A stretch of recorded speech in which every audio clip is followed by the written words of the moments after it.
Idology is happy to welcome Colton Dixon to the house today. I thought you were one of the smartest contestants we've seen in many a year. You mixed up tempo, you flipped some songs on their head, you did other songs straightforward. You did songs by men, you did songs by women, lyrical content mixed up. You weren't afraid to say like, yeah, I care what I look like and what I'm gonna wear on stage. You even knew how to look at the camera. How much of an Idol PhD did you have going into this? I've watched since season 1. Okay. There's not a formula to win American Idol. Obviously, I haven't figured it out. Right. But I have noticed what works and what doesn't. Looking at the camera, something happens when I look at the camera. I don't know what it is. People tell me all the time, like Skylar Lane, it kills her. She's like, oh, here you go, giving the look at the camera. There's a few more votes. Like, it's just, I look toward the red light. That's all it is while I'm performing. When it comes to the songs or whatever, that was my strong point on the show. Yeah. There are several contestants still left that can out-sing me, you know, hands down. I have an okay voice, but that's not what I was going for. American Idol is more about the whole package than just the best singer, I believe. Right. So I tried to think outside the box on songs. With Decode Paramore, I dropped the tempo back a little bit, brought it down in the beginning, and it was a female song. Picking something that's by a female singer, immediately you've already put your own stamp on it in a way. I don't know why more people don't do that. Yeah, I don't understand it either. It seems like the easiest, smartest choice for me. Yeah. That week, I thought it was an interesting choice for you, the Paramore song, because it sort of said, like, Colton is going to rock out a little more. He's not just going to be sensitive guy behind the piano. I'm not straight up rock. I'm more of a hybrid between pop and rock, and that sensitive side and the really edgy side, which hopefully I think a future album will reflect that.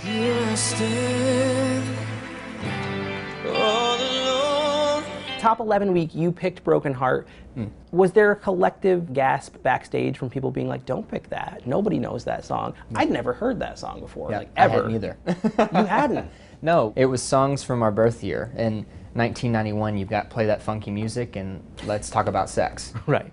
So it's like, well, as much as we love Salt and Pepper, it's not going to happen for you. Yeah, that's not really my wheelhouse. So I started looking, I looked at rock songs from 91, and I was like, okay, and White Line popped up. I was like, oh, okay, maybe, and I really liked the melody to that song. There were a couple of producers who were iffy on it, but Jennifer and Randy understood that if you can deliver a song like it's yours, it doesn't matter if the audience knows it or not. They're going to be on their feet and they're gonna love it. Top 10 week, you did Piano Man. Probably one of your big moments on the show. Was that a week you thought you might get a standing O? Because it's kind of the season of standing O's. There's a lot of them. Yeah, Joshua Lidette's has stolen them all.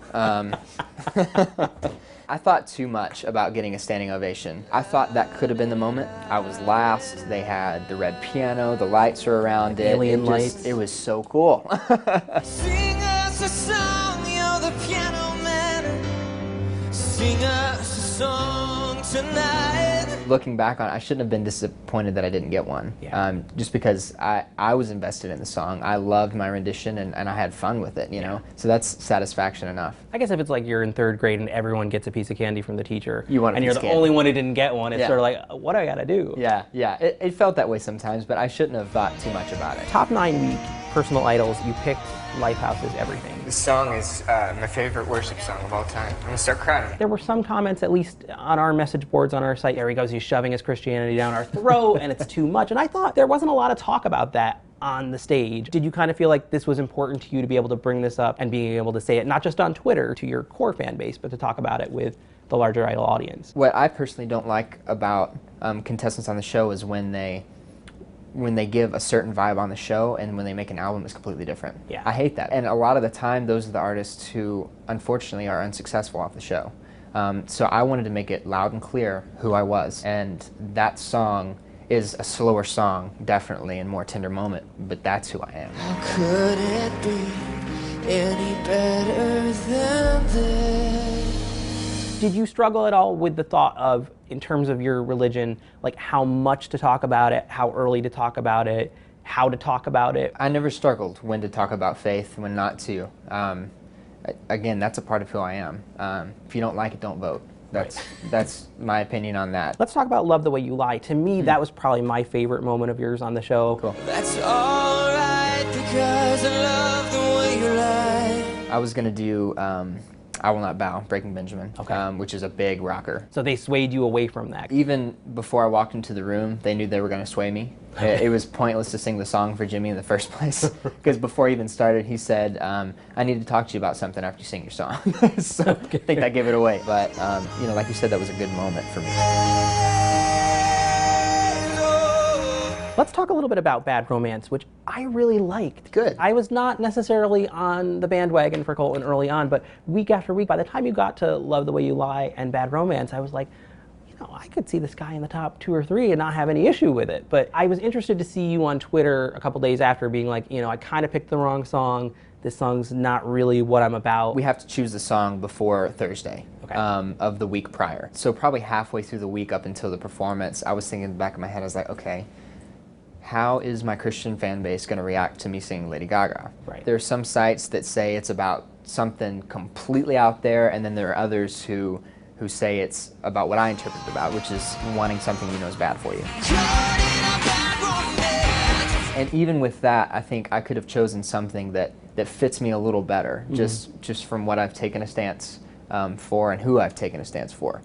So I think that confused audiences. Projecting that out to the future of your career, I mean, do you sort of feel like there's maybe certain subject matter, bad relationship, things going wrong, or things getting a little dark that you just don't want to sing about? It's not necessarily about things going dark, because we all hit rock bottom, and we all hit dark places, but there needs to be some glimmer of hope in there. The future album is going to be definitely faith-based, but inspirational, encouraging songs. I'd like to take after Switchfoot. They haven't confined their music to just a church, but they've opened it up to anyone who wants to listen. You come and see a concert, I'm going to talk about God, and that's just the way it's going to be. But calling yourself a Christian artist, it automatically turns people off, and I understand that. I don't want to do that, because it's a ministry for me, you know. Even if you're totally against God, whatever, I just want to encourage you. Going into that top 7 redo week, you were one of 2 contestants who had never been in the bottom 3. What was your mind frame at that point? Were you thinking like, I've got a pretty good chance to win? You like to think so, but at the same time, as soon as you think so, you can wave goodbye. Hello. Idol's fishy. It just is.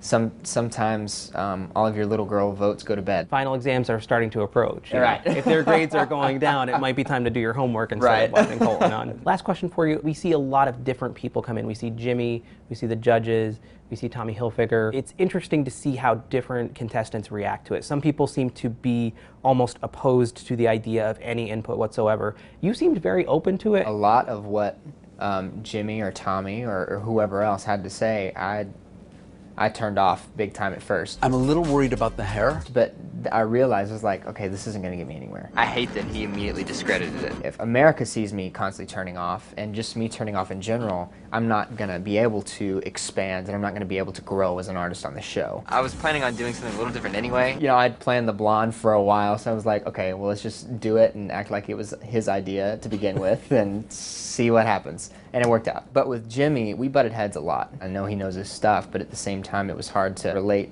to someone who I didn't feel like related to me very well. But I took the week I did Love the Way You Lie. I said, okay, this is a week that I can give in to what he's saying, because I really like the song that he's suggesting, and give it my all and see what happens. Jimmy liked to perpetuate the Colton versus Philip He really did. idea. It's you against Phil. Let's cut the We have said it a few times on our show, like, if you're going to say Jessica versus Holly, you have to say Colton versus Philip. And I know Jimmy must watch this show intensely. I'm sure he gets his notes from it. Yes. I think you're behind Philip. The Jimmy thing was weird at first between Philip and I, but I mean, I get it, but I hate that he went there, if that makes sense. But I guess it wouldn't be a very exciting TV show without drama.